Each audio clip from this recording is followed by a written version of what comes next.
You want me to what? Captain Zrixtal's mandibles clicked rapidly in what his species considered nervous laughter. Fight humans? Special Forces humans? From Earth? The consortium representative, a tall centaurian with iridescent scales, maintained their professional composure despite the mercenary captain's outburst. The compensation package is quite generous, I assure you. Triple your usual rate, plus hazard pay. Triple isn't nearly enough.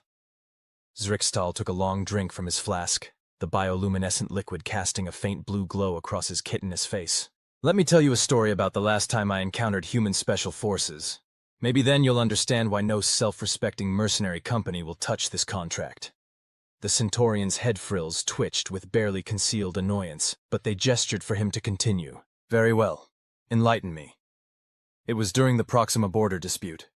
My company was hired by some mining corporation to protect their interests, which basically meant driving off the human colonists who'd settled there first. Zrixtal's compound eyes dimmed slightly at the memory. We thought it would be easy. Humans are classified as Deathworlders, sure, but they're not particularly impressive looking.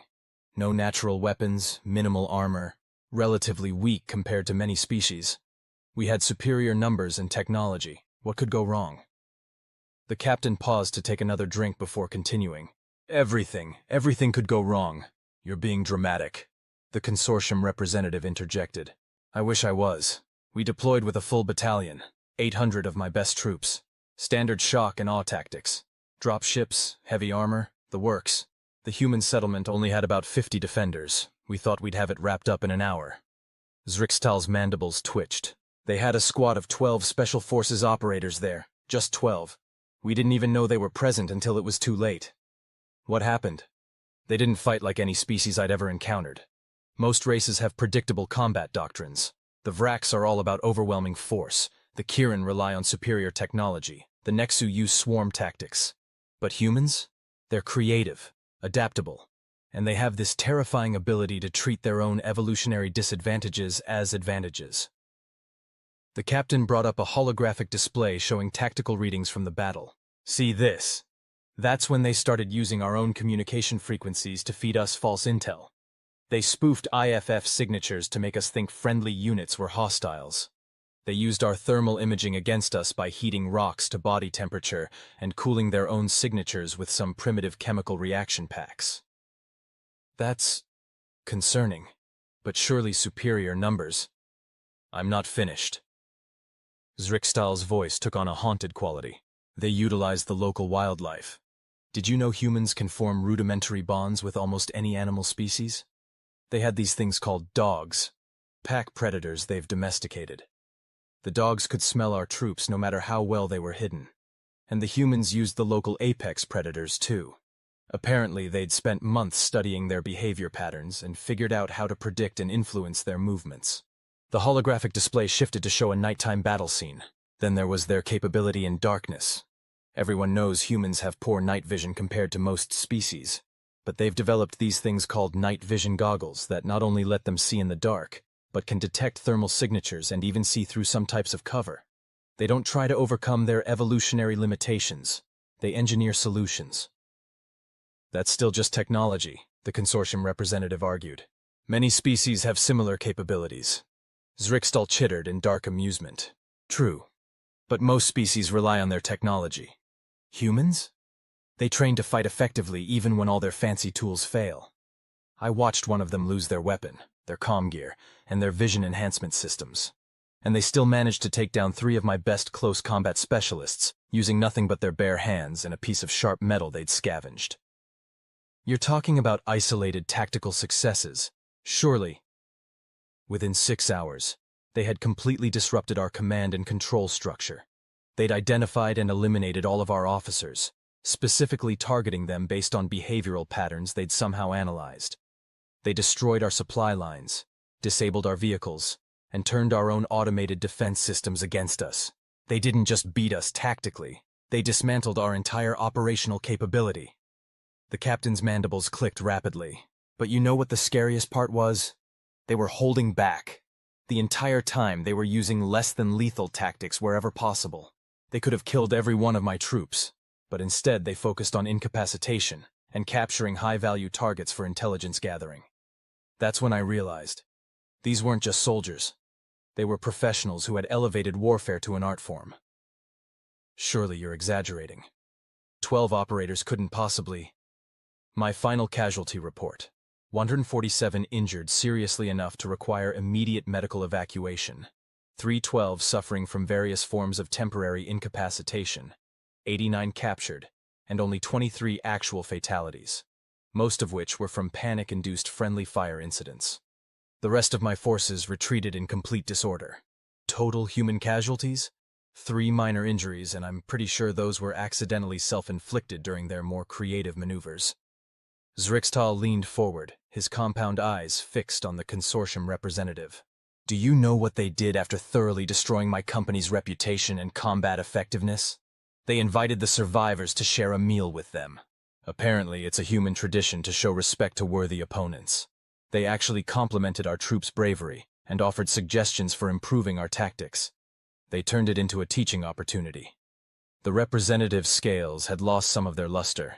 I see, but surely with proper planning. No. Zrixtal's tone was final. You don't understand. Every time someone thinks they've figured out how to counter human special forces, the humans have already developed 3 new approaches no one has ever seen before. They have this concept called asymmetric warfare. The idea that inferior numbers and resources can defeat a superior force through unconventional methods. They've spent their entire history perfecting it. And their special forces? They're the ones who've mastered it completely. The compensation package could be all the credits in the galaxy, and I still wouldn't take it. Because here's the thing about human special forces that really terrifies me. They enjoy the challenge. The harder you make it for them, the more impossible the odds, the more they thrive. They've turned warfare into a science, except they approach it with the mindset of artists who see every battlefield as a blank canvas for their particular brand of creative chaos. The captain finished his drink and stood up. So no, I won't take your contract. And let me give you some free advice. Whatever corporate interest you're representing, tell them to negotiate with the humans instead.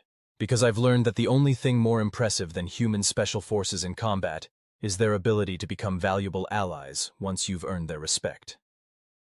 The consortium representative sat in silence for a long moment, their scales shifting through various colors of distress. Finally, they closed their datapad with a decisive click. I believe I need to report back to my superiors with a revised assessment of the situation.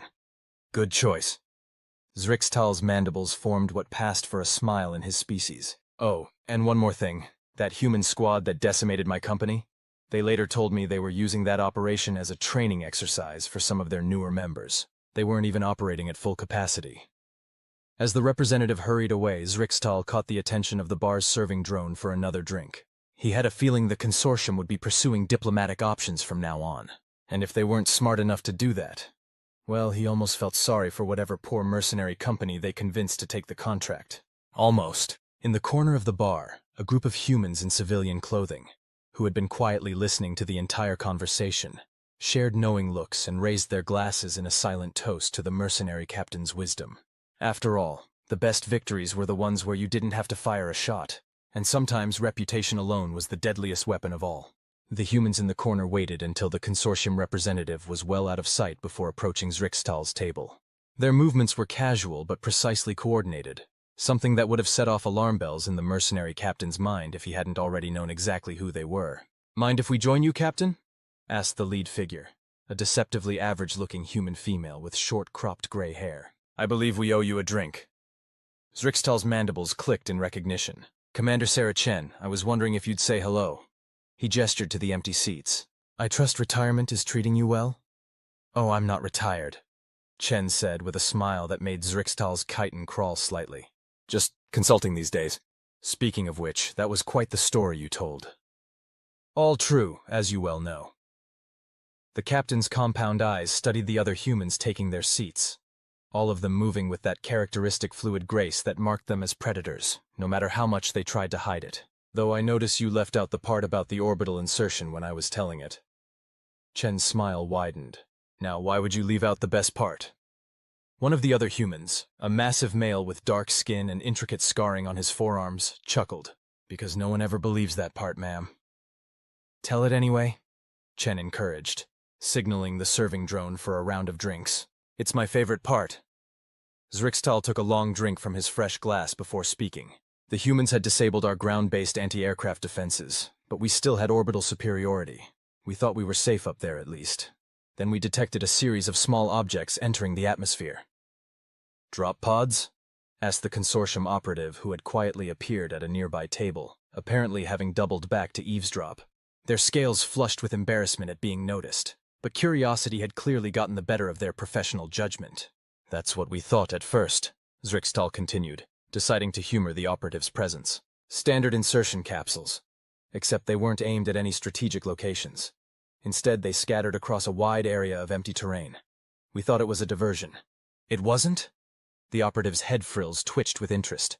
They were decoys, Chen explained, clearly enjoying the story despite, or perhaps because of, having lived it. The real insertion came from a much higher orbit, using experimental stealth suits. Zrixtal's mandibles clicked rapidly. They jumped out of a perfectly good spacecraft at the edge of space, wearing nothing but specialized environmental suits and maneuvering thrusters. No pods, no protection beyond the suits. They used the planet's magnetic field to mask their approach, and the decoys to keep our sensors busy. That's suicide, the operative stammered. The heat of re-entry alone. The suits were designed to bleed off heat gradually during descent, the scarred human explained. Developed by some crazy engineers who decided the best way to solve the problem of drop pods being too easy to detect was to eliminate the pods entirely. But the G-forces were quite refreshing, actually, Chen interjected.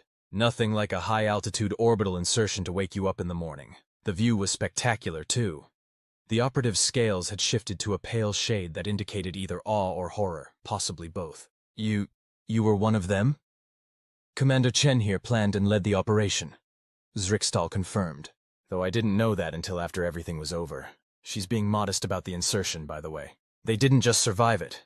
They managed to land precisely on target and were combat effective immediately upon touchdown. My orbital sensors didn't even detect them until they were already engaging our ground forces. Speaking of which, Chen said, turning to the captain with genuine curiosity, how did you manage to reconfigure your sensor arrays to track our thermal signatures so quickly? That was impressive work. Trade secret, Zrixtal replied, though I suppose it doesn't matter much now. You humans probably developed a counter for it within weeks. Days, actually, the scarred human corrected with a grin. The captain's adaptation gave our R&D folks some interesting ideas. The consortium operative was frantically taking notes on their datapad, but surely such extreme insertion methods would limit the equipment you could carry. The logistics of resupply alone. That's the beauty of it, Chen explained, her tone shifting to something almost professorial. When you can't rely on heavy equipment, you learn to use what's available. Every environment provides tools if you know how to look for them. Every obstacle can become an advantage if you approach it creatively. Like those mining charges you repurposed, Zrixtal added. I lost 3 heavy assault vehicles to our own explosives. To be fair, your demolitions teams did excellent work prepping those charges, Chen said. We just redistributed them a bit. The operative's scales had shifted to a deep blue of contemplation. This contradicts everything we know about modern warfare. The conventional wisdom is that superior technology and resources are meaningless if you can't adapt to changing circumstances, Chen finished. Humans learned that lesson the hard way, fighting among ourselves for thousands of years. When every advantage you develop is eventually countered, you learn to stop relying on advantages and start focusing on adaptation itself as your primary strategy. Which is exactly why I won't take contracts against human special forces anymore, Zrixtal concluded. They don't think like normal soldiers. They don't even think like normal humans. They're... What's that Earth predator you compared them to, Commander? Honey badgers, Chen supplied with a grin. Small, unassuming creatures that regularly take down prey many times their size through sheer tenacity and creative problem-solving. They're also notorious for being absolutely fearless and surprisingly intelligent. The scarred human raised his glass. To honey badgers and the lessons they teach us. As they all joined in the toast, even the thoroughly unsettled consortium operative, Zrixtal noticed something interesting. The humans were all drinking different beverages, some alcoholic and some not, all carefully chosen to avoid impairing their judgment or reaction time. Even in a casual social setting, they maintained perfect tactical awareness. You're not really here just to reminisce, are you, Commander? He asked quietly. Chen's expression remained pleasant, but her eyes took on a sharper focus. Let's just say we've been tracking certain consortium activities with interest. Your discussion today was very helpful in encouraging a diplomatic solution, rather than a confrontation none of us really wants. Glad I could help, Zrixtal said, though I suspect you had contingencies in place if I hadn't been so persuasive. We always have contingencies, Chen confirmed. But the best victories are the ones where you don't have to fire a shot, Zrixtal finished. You mentioned that during our post-action discussion years ago. Good memory, Chen approved. You learned a lot from that encounter. So did you, I suspect. I've noticed human special forces have gotten even better at non-lethal takedowns since then. We're always learning, Chen agreed. Every encounter is a chance to improve. Every adversary a potential teacher. She stood smoothly, her team rising with her in perfect synchronization. Speaking of which, want to help us run a training exercise next month? We've got some new operators who could benefit from your expertise. Zrixtal's mandibles clicked in genuine amusement. Trying to bankrupt me with medical bills again? We'll use training rounds this time, the scarred human promised. Mostly. I'll think about it, the captain said, knowing he'd probably agree. After all, there were worse things than helping train the galaxy's most effective special forces, especially since it meant they'd be more likely to remember him fondly if they ever ended up on opposite sides again. As the humans departed, moving through the crowded bar like shadows despite their casual demeanor, the consortium operative leaned closer to Zrixtal's table. Do you think they were here the whole time, monitoring the situation? Almost certainly, Zrixtal replied, though I suspect we'll never know for sure how long they've been watching, or how many more of them are out there right now. He finished his drink and stood. That's the thing about human special forces. By the time you spot them, they've already accomplished their mission. And if they want you to spot them, well, that's probably part of the mission too. The operative's scales had shifted to a pale yellow of resignation. I need to update my report to headquarters, several times, with multiple addendums. Good idea, Zrixtal agreed. And add one more thing. A strong recommendation to increase their diplomatic budget. Because take it from someone who learned the hard way. The cost of negotiating with humans is always cheaper than the cost of fighting them. As he left the bar, Zrixtal couldn't help but smile at the sound of the operative frantically typing away at their datapad. Some lessons, it seemed, were universal, even if it took a few Deathworlders to teach them. The consortium operative spent 3 days compiling their report. They had gathered additional witness accounts, cross-referenced historical data, and even managed to obtain redacted footage from various encounters with human special forces. But just as they were preparing to transmit the final document, their office received an unexpected visitor. Interesting reading, said Commander Chen, materializing in the chair across from the operative's desk, as if she'd always been there. The operative's scales shifted through several colors of shock before settling on a muted purple of resignation. How did you... They began, then thought better of it. Never mind, I don't want to know. Wise decision, Chen agreed, her pleasant smile never wavering.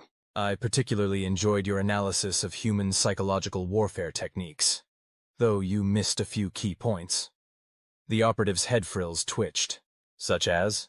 Such as the fact that this entire sequence of events, from Captain Zrixtal's story to our subsequent conversation at the bar, was itself a demonstration of those techniques.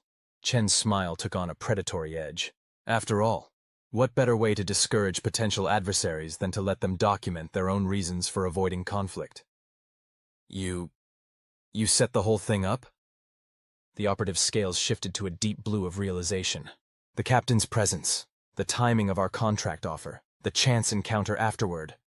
Not entirely, Chen admitted. Zrixtal's experiences with us were genuine, and his decision to warn you off was his own. We just created an opportunity for that warning to have maximum impact. The operative glanced at their report, then back at Chen. Why tell me this now? Because your report is missing its most important conclusion. Chen leaned forward slightly. What's the most terrifying thing about human special forces? That we can never be sure whether we're engaging them on their terms or ours? Close. Chen's expression softened slightly. The most terrifying thing is that we prefer to win without fighting at all. Every shot not fired, every life not lost, every conflict prevented through preparation and perception management. Those are our greatest victories. The operative slowly reached for their datapad. May I quote you on that? You may. And you might want to add that the consortium's recent policy shift toward diplomatic engagement has been noted and appreciated. The joint scientific expedition they're proposing would be an excellent foundation for future cooperation. But we haven't even submitted that proposal yet, the operative protested. It's still in early planning stages. Chen stood smoothly. Is it? Interesting. Oh, and you might want to encrypt your quantum channels better. The current algorithms are somewhat predictable. As she turned to leave, the operative called out, "Wait, one last question. Why are you really here? Surely not just to critique my report?" "Consider it a professional courtesy," Chen replied without turning around.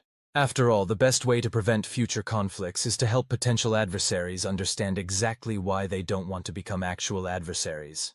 She paused at the door. "Besides, your analysis of our orbital insertion techniques was quite flattering, though you might want to note that we've improved them significantly since then." The operative watched her leave, then spent several long moments staring at their report. Finally, they opened a new section titled Addendum, Psychological Operations and Preventive Diplomacy. 3 levels below, in a secure conference room, the rest of Chen's team was reviewing surveillance feeds. "Think they got the message, Commander?" asked the SCART operator. "Oh, they got it," Chen confirmed, accepting a cup of coffee. "The real question is whether they understood it." "Ma'am?" "The message isn't just that we're dangerous to fight," she explained. "It's that we're much more valuable as allies. Every demonstration of capability is also an offer of cooperation." "Speaking of demonstrations," another team member interjected, "Zrikstal's company is doing interesting things with their new training protocols. Very familiar techniques." "Good," Chen said. "The more mercenary companies that adopt our methods, the fewer potential conflicts we'll have to deal with. After all, professionals who understand each other's capabilities rarely need to test them." "And the ones who don't understand?" Chen's smile returned, reminding everyone present why she'd earned the nickname the Honey Badger during her early career. "That's what training exercises are for. Speaking of which, has the captain accepted our invitation yet?" "Message came in an hour ago. He's in." "Perfect." Chen took another sip of coffee. "Let's show him some of our new tricks. Nothing too classified, of course, just enough to keep the stories interesting." "And the consortium?" "They'll be sending observers. Officially, they're there to evaluate private security contractors. Unofficially," she shrugged, "let's just say some lessons are best learned through careful observation." In orbit above the planet, a stealth satellite adjusted its position microscopically, maintaining perfect surveillance of the area. Its quantum-encrypted transmissions bore no identification, but their destination was clear enough: a certain research and development facility on Earth where the next generation of Special Forces technology was being perfected. After all, the best way to stay ahead of potential adversaries was to make sure they remained potential rather than actual. And if that meant occasionally letting them glimpse just enough of your capabilities to encourage peaceful cooperation, well, that was just efficient operational protocol. As Chen liked to remind her teams, sometimes the most effective use of force is the mere suggestion that you might, theoretically, under the right circumstances, be forced to use it. But it was always better to make friends than to make examples. Usually, the training exercise was everything Zrikstal had expected and nothing he could have prepared for. His company had spent 3 months upgrading their equipment and protocols, incorporating every lesson they'd learned from their previous encounter with human special forces. They'd even hired consultants from 3 different military academies. "None of it mattered. Impressive adaptation of your sensor grid," Commander Chen commented as they reviewed the after-action footage. "The multispectrum analysis would have caught our previous insertion methods." "But not your new ones," Zrikstal noted, his mandibles clicking in grudging admiration. "What was that material you used to mask your thermal signatures? Our sensors didn't register you as anything larger than indigenous wildlife." "Classified," Chen replied with a smile. "Though I'm sure your R&D team will have some interesting theories to explore." They were sitting in a briefing room aboard Zrikstal's command ship, surrounded by holographic displays showing various moments from the exercise. The captain's troops had performed admirably, far better than during their actual combat encounter years ago. They'd anticipated many of the humans' previous tactics, prepared countermeasures, and even managed to prevent several of the more obvious avenues of infiltration. The humans had simply invented entirely new approaches. "Your combat engineers are getting creative," the SCART operator, whom Zrikstal now knew was called Marcus, observed. "That deployable electromagnetic barrier was a nice touch. Kept us from accessing your command and control systems directly." "For all the good it did," Zrikstal replied. "How did you manage to inject those quantum-encrypted signals into our secure channels?" The barrier should have blocked all external transmissions. It did, Chen confirmed. That's why we didn't transmit from outside. Zrixtal's compound eyes focused sharply. But we swept the entire command center for infiltrators, multiple times, with every detection system we had. Yes, you did. Chen's smile widened slightly. Very thoroughly. The captain was silent for a moment, then his mandibles clicked in sudden understanding. The detection systems themselves, you compromised them before the exercise even began. Your security protocols are excellent, Chen assured him, but they're based on the assumption that your testing and calibration equipment is trustworthy. When did you... Zrixtal trailed off, remembering the certification team that had verified all their new equipment 2 weeks before the exercise. The inspectors, they were yours? Professional courtesy, Marcus explained. We wanted to make sure all your new gear was functioning properly, and it was, exactly as programmed. A consortium observer who had been quietly taking notes finally spoke up. But that's not even combat, that's preparation, Chen finished. The best operators ensure victory before the first shot is fired, sometimes long before. Zrixtal studied the holographic displays thoughtfully. You let us detect about 30% of your insertions, didn't you? Just enough to make us think we were improving. 35%, Chen corrected. You actually caught a few we weren't planning to reveal. Your new squad leaders are showing real promise, especially in adapting to unexpected situations. Speaking of unexpected situations, Marcus added, bringing up a new holographic sequence. This counter-ambush was particularly well executed, using the terrain and local weather conditions to mask your approach. Very human of you. We had good teachers, Zrixtal acknowledged, even if they did completely dismantle our defenses. Again. The consortium observer was frantically updating their notes. But the logistics involved in this level of preparation, the resources required to maintain such comprehensive intelligence gathering and infiltration capabilities, are far less than the cost of actual combat operations, Chen pointed out. Prevention is always more efficient than confrontation. Which brings us to the real reason for this exercise, Zrixtal said, his tone knowing. You're not just training my troops or gathering intelligence on our capabilities. You're establishing a network. Chen's expression remained pleasant, but her eyes sharpened with interest. Go on.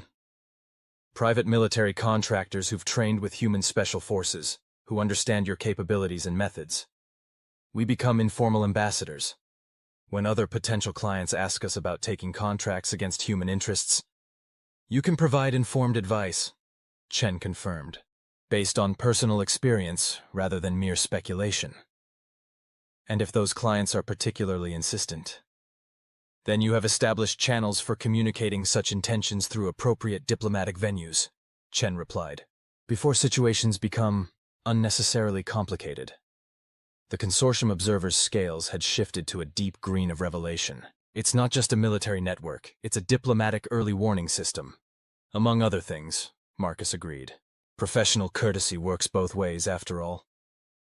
Zrixtal's mandibles formed the approximation of a smile. And I suppose the fact that my company's reputation and contract values have doubled since we started incorporating human-inspired training methods is just a fortunate coincidence.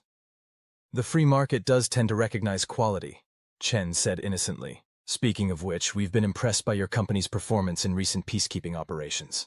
Very professional work, especially in terms of minimizing civilian casualties and infrastructure damage. We had excellent role models, Zrixtal replied, though I notice our contracts rarely seem to conflict with human interests these days. Market forces can be remarkably efficient at preventing potential conflicts, Chen observed, particularly when all parties have a clear understanding of cost-benefit ratios. The briefing room's door whispered open, admitting a junior human operator who whispered something in Chen's ear. She nodded once, then turned back to Zrixtal. It seems we'll have to cut this review session slightly short. A situation is developing in the Orion arm that requires our attention. Anything we should be concerned about? The consortium observer asked quickly. Not if certain parties make wise decisions over the next few days, Chen replied, which I'm confident they will, once they receive proper strategic analysis from their intelligence services. The observer's scales shifted rapidly through several colors before settling on a neutral tone. I should update my report immediately, if you'll excuse me. After they left, Zrixtal gave Chen a knowing look. There is no situation in the Orion arm, is there? There would have been. she replied. In about 2 weeks. Now there won't be. Because a certain intelligence service will receive an updated analysis, suggesting that their proposed course of action might encounter unexpected complications, Chen finished. Purely hypothetical, of course, but supported by recent observational data from this exercise. Zrixtal's mandibles clicked in amusement. You really do plan everything several moves ahead, don't you? Not everything, Chen admitted, standing to leave. Sometimes we improvise. Speaking of which, same time next quarter for another training exercise. Trying to bankrupt me with equipment replacement costs again? Consider it an investment in professional development, Marcus suggested. Besides, we've got some new operators who could use the practice. We'll even let you win a few engagements. No, you won't, Zrixtal said confidently. But we'll keep improving anyway. It's what professionals do. Indeed it is, Chen agreed. And Captain, thank you for the excellent training opportunity. Your company's innovations have given our R&D team several interesting ideas to explore. As the humans departed, Zrixtal spent a long moment studying the after-action displays. His troops had performed better than ever before, incorporating years of hard-won experience and cutting-edge technology. They'd even managed to surprise the human operators a few times. And yet he knew, with absolute certainty, that the humans had revealed only a fraction of their true capabilities. Just enough to maintain credibility, to ensure that their reputation remained solidly grounded in demonstrated fact rather than mere intimidation. The real question was, how many other species were receiving similar training opportunities? How many other private military companies were being subtly shaped into informal diplomatic channels and intelligence networks? Zrixtal brought up the contract his company had just received for another peacekeeping operation. The location was interesting. A system that just happened to be along a potential expansion route for a particularly aggressive corporate consortium. The captain began composing a message to his operations team, outlining new training protocols based on the day's exercise. After all, maintaining high professional standards was important in their line of work, particularly when one had such attentive allies. The end.